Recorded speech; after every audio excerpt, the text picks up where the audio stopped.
ये golden dust croton का plant मैं कुछ ही दिन पहले नर्सरी से लेके आई थी।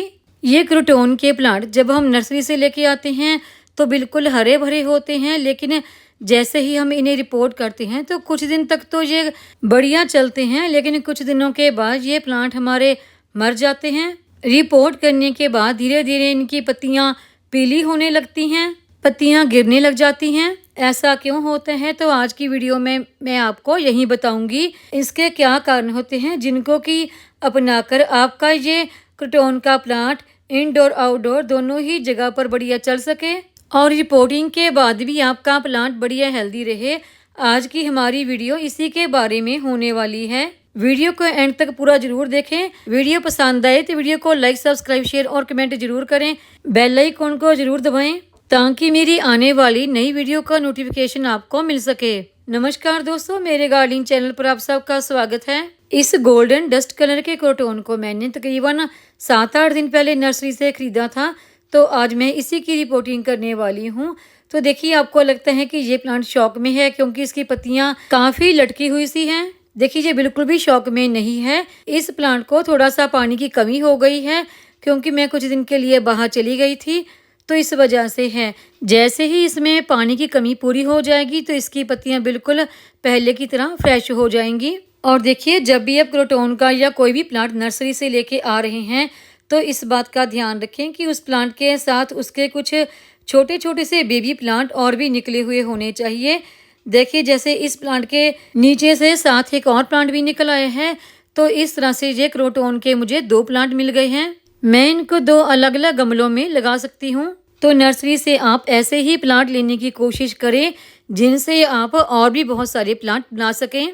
जब भी प्लांट को नर्सरी से लेके आते हैं तो उसे तुरंत ही रिपोर्ट ना करें, बल्कि उसे कुछ दिन के लिए अपने गार्डन के पौधों के साथ रखें ताकि वो वहाँ के एटमॉस्फेयर में अपने आप को एडजस्ट कर पाएं। तो अभी करने वाले हैं हम इस प्लांट की रिपोर्टिंग करने से पहले प्लांट की आप मिट्टी को जरूर चेक करें। देखिए, मेरे इस प्लांट की मिट्टी तो काफ़ी ज़्यादा सूख गई थी।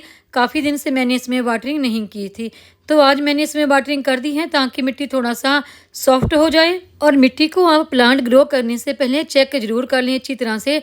अगर मिट्टी काफ़ी चिकनी सी है या फिर लाल कलर की है तो उस मिट्टी में प्लांट को रिपोर्टिंग ना करें, बल्कि उस मिट्टी को प्लांट से अलग कर दें। क्योंकि जब हम प्लांट की रिपोर्टिंग कर लेते हैं कुछ दिन तो प्लांट अच्छा चलता है, लेकिन बाद में उस मिट्टी की वजह से प्लांट में प्रॉब्लम आने लगती है। मिट्टी में प्लांट की रूट बाउंड हो जाती है, प्लांट की ग्रोथ रुक जाती है, प्लांट की रूट मिट्टी में पूरी तरह से फैल जाती हैं, तो वो माइक्रो न्यूट्रिएंट नहीं ले पाता जिसकी कि प्लांट को अच्छी ग्रोथ के लिए जरूरत होती है। प्लांट कुछ दिन तो अच्छा चलता है, लेकिन धीरे धीरे वो मरना शुरू हो जाता है। अगर आप इस प्लांट की मिट्टी पूरी तरह से हटाना चाहते हैं तो उसके लिए भी आपको कुछ सावधानियां बरतनी जरूरी हैं, क्योंकि कई दफ़ा पूरी मिट्टी हटाने से भी प्लांट मर जाता है। अगर इस प्लांट की मिट्टी आप हाथ से आसानी से निकाल सकते हैं तो ठीक है, अगर नहीं निकल रही है मिट्टी तो आप इस प्लांट में पानी में डाल दें इस प्लांट को, तो फिर इसकी मिट्टी निकालें ताकि प्लांट की रूट बिल्कुल भी डिस्टर्ब ना हो। क्योंकि अगर इस प्लांट की रूट टूट गई तो ये प्लांट शॉक में चला जाता है। कई दफ़ा तो रिपोर्टिंग करने के बाद वो सही चलता रहते हैं, ठीक हो जाते हैं, लेकिन ज़्यादातर ऐसा प्लांट मर जाता है। तो रूट को डिस्टर्ब किए बिना प्लांट को बड़े आराम से निकाल कर ही हमने रिपोर्टिंग करनी है। तो चलिए, अभी प्लांट को रिपोर्टिंग करने से पहले इसे अच्छी तरह से पानी दे देते हैं।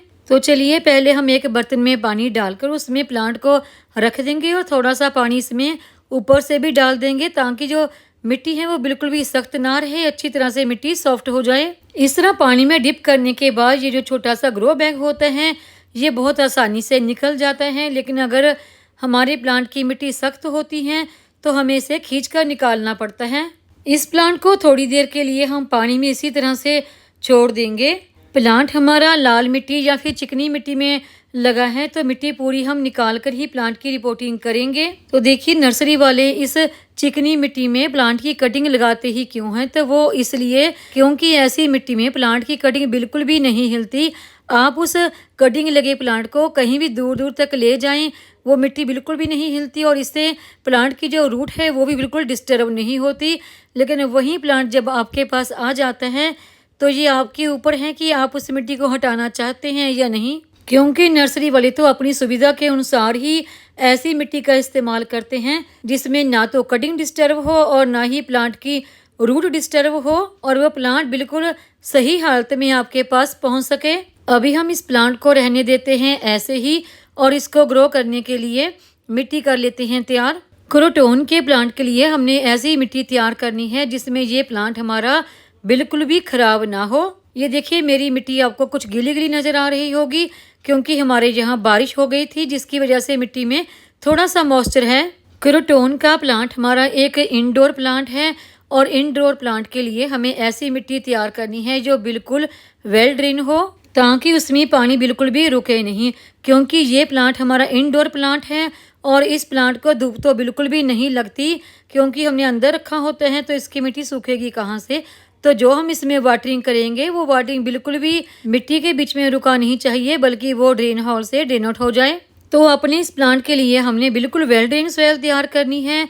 तो इसके लिए एक भाग सिंपल गार्डन सॉइल, एक हिस्सा कंस्ट्रक्शन साइड की रेत और एक हिस्सा ही मैंने इसमें जो किचन वेस्ट फर्टिलाइजर तैयार करते हैं वो डाली है। और ये जो इसमें कुछ एगशेल के पीस आपको दिखाई दे रहे हैं क्योंकि मैं इन एगशेल को भी जो किचन वेस्ट फर्टिलाइजर तैयार करती हूँ उसमें डालती हूँ।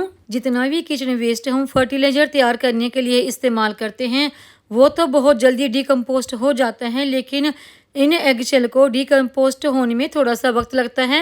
आप किचन वेस्ट की जगह पर वर्मी कंपोस्ट या फिर जो गोबर के उपलों की फर्टिलाइजर आती है वो भी इस्तेमाल कर सकते हैं। आप भी बिल्कुल इसी तरह की मिट्टी तैयार करें क्रोटोन के प्लांट को ग्रो करने के लिए। इस प्लांट को ग्रो करने के लिए आप सीमेंट का, मिट्टी का या प्लास्टिक का कोई भी गमला ले सकते हैं। तो देखिए ये मैंने आधा काटा हुआ एक ड्रम लिया है प्लास्टिक का। इसमें जो होल है उसके ऊपर हम डिक्री लगा देंगे। तो देखिए इसमें सिर्फ एक ही होल है और प्लांट इसमें अच्छी तरह से ग्रो हो जाता है। तो अभी हम डाल देंगे इसमें मिट्टी को हमने इसमें अच्छी तरह से दबा दबा कर भर लेना है। तो चलिए अब हम पानी में से अपने प्लांट को भी निकाल लेते हैं। प्लांट की मिट्टी काफ़ी अच्छी तरह से सॉफ्ट हो गई है अब तो ये उसका जो ग्रो बैग है बड़ी आसानी से बाहर निकल जाएगा। इस छोटे से ग्रो बैग को हमने निकाल कर फेंकना नहीं है बल्कि इस तरह के और भी काफ़ी सारे ग्रो बैग मैंने अपने गार्डन में रखे हुए हैं इकट्ठे करके।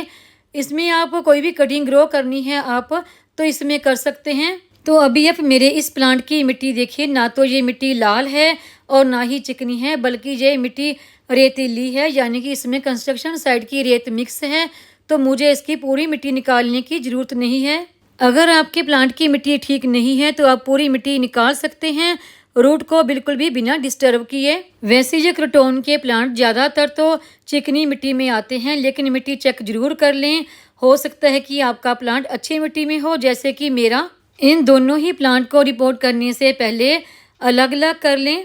इनको बिल्कुल भी एक साथ ना लगाएं क्योंकि जब भी आपको एक प्लांट निकाल कर किसी दूसरे गमले में ट्रांसफ़र करना होगा तो आपको कोई मुश्किल नहीं होगी। अब इन दोनों ही प्लांट की साइडों में मिट्टी डाल दें और इसे अच्छी तरह से प्रेस करते रहें ताकि उसमें बिल्कुल भी एयर ना रहे। साइडों से देखिए मैंने अच्छी तरह से प्रेस कर लिए हैं। जब आप नर्सरी से क्रोटोन का प्लांट लेके आते हैं तो उसे इसी तरह से रिपोर्ट करें। क्रोटोन के प्लांट को रिपोर्ट करने के बाद भी आपको कुछ बातों का अच्छी तरह से ध्यान रखना है, जैसे कि प्लांट को रिपोर्टिंग करने के बाद आप इसमें वाटरिंग जरूर करें। और इसमें आपको वाटरिंग तब तक करनी है जब तक कि एक्स्ट्रा पानी ड्रेन होल से बाहर निकलना शुरू ना हो जाए। और जब एक्स्ट्रा पानी पूरी तरह से निकल जाए तो उसके बाद आप इस प्लांट को उठाकर किसी शेड वाली जगह पे रखें। धूप में आपको इस प्लांट को बिल्कुल भी नहीं रखना है।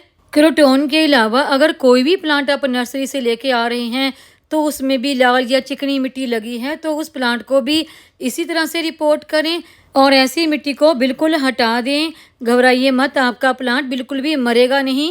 क्रोटोन के प्लांट को रिपोर्ट किए हुए दूसरा दिन हो गया है और देखिए इस प्लांट की जो पत्तियां लटकी हुई थी वो पत्तियां बिल्कुल सीधी हो गई हैं। ये पत्तियां एकदम से बिल्कुल फ्रेश नज़र आ रही हैं। इस प्लांट को एक हफ्ता सेमी शेड एरिया में रखने के बाद एक हफ्ता आप इसे धूप वाली जगह पर रख सकते हैं। और अभी मेरे इस क्रोटोन के प्लांट को देखिए, इसे रिपोर्ट किए हुए 15 दिन से ज़्यादा का वक्त हो गया है। तो अभी मैं इस प्लांट को इंडोर रख सकती हूँ। इसी तरह से आप भी अपना क्रोटोन का या कोई भी प्लांट नर्सरी से लेके आ रहे हैं तो उसे इसी तरह से रिपोर्ट करें आपका प्लांट बिल्कुल भी मरेगा नहीं, चाहे वो किसी भी तरह की मिट्टी में क्यों ना लगा हो। आपको ये मेरी वीडियो पसंद आई हो तो लाइक, सब्सक्राइब, शेयर और कमेंट जरूर करें। बेल आइकॉन को दबाएं ताकि मेरी आने वाली हर नई वीडियो का नोटिफिकेशन आपको मिलता रहे।